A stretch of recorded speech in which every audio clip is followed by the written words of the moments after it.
Hey, hello everyone. Today I want to talk to you about fasting and how I fast. And I figured since I'm going to be doing a little drive here, I might as well talk about fasting. So today I am only talking about intermittent fasting, and the intermittent fasting I'm talking about is really interesting. One of the things I'm doing is a keto diet, and that's when you go into ketosis, use ketones, which is beta hydroxybutyrate, for your fuel instead of carbohydrates. And I'm also doing intermittent fasting. One of the things that I have found out, because I listen to lots of lectures. I'm very lucky that my day is about 10 hours of lectures every single day for the last 2.5, almost 3 months, which has been really awesome because I can learn a lot. Matter of fact, I learn about both sides of the equation, because there are people out there that are like, no, fasting is awful, don't do it. Fasting is amazing. Don't do the ketogenic diet because it'll kill you. Stay on carbohydrates, or even vegan. But today I'm going to be just talking about intermittent fasting and what I've learned.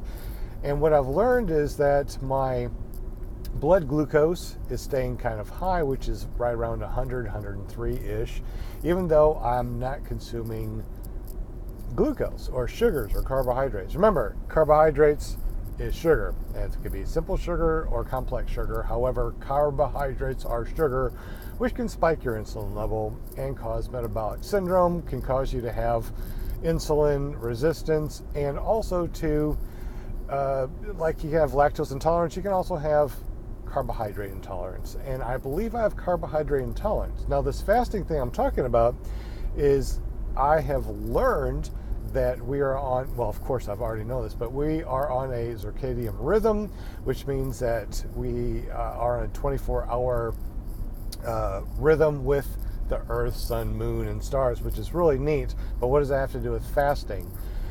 Because I have had high insulin levels, high blood glucose levels, I've been trying to figure out why. And I've been doing the intermittent fasting also with the ketogenic diet. And I've also learned too that, obviously I'm going too slow, go ahead and go by me because I don't want you to yell at me.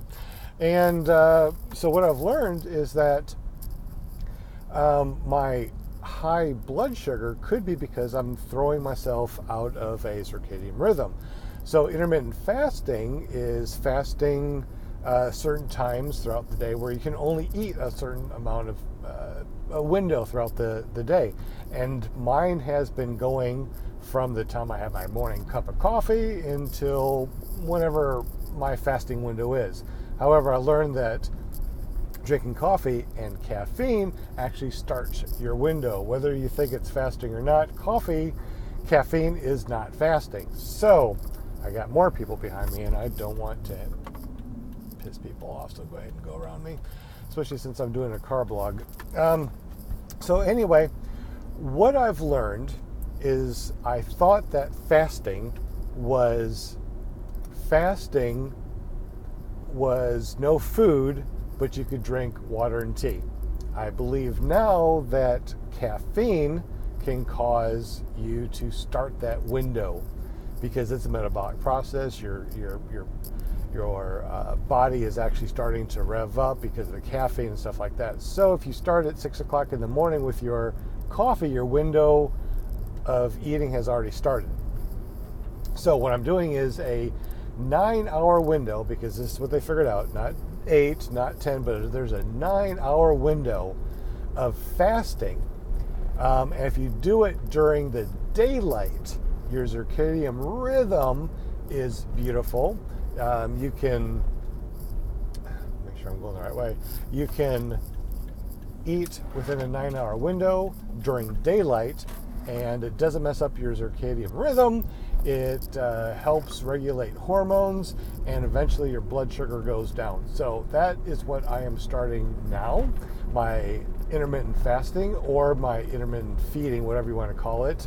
A 9-hour window through daylight hours, and only eating, drinking, whatever during those 9 hours. Now, water can be any other time. You can drink water 24/7. However, coffee, metabolically, no. So this is going to be something interesting. I think that it could lower my blood sugar. If it does, I will send you the results or let you know the results, because that's pretty darn interesting stuff.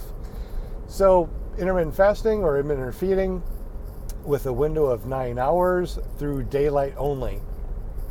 We'll see what happens. Have a great day. Thank you for watching. Let me know what you think about fasting, intermittent fasting, vegan, different eating styles, including carnivore, keto, what have you. Let me know what you think. Have a good day. We'll see you tomorrow.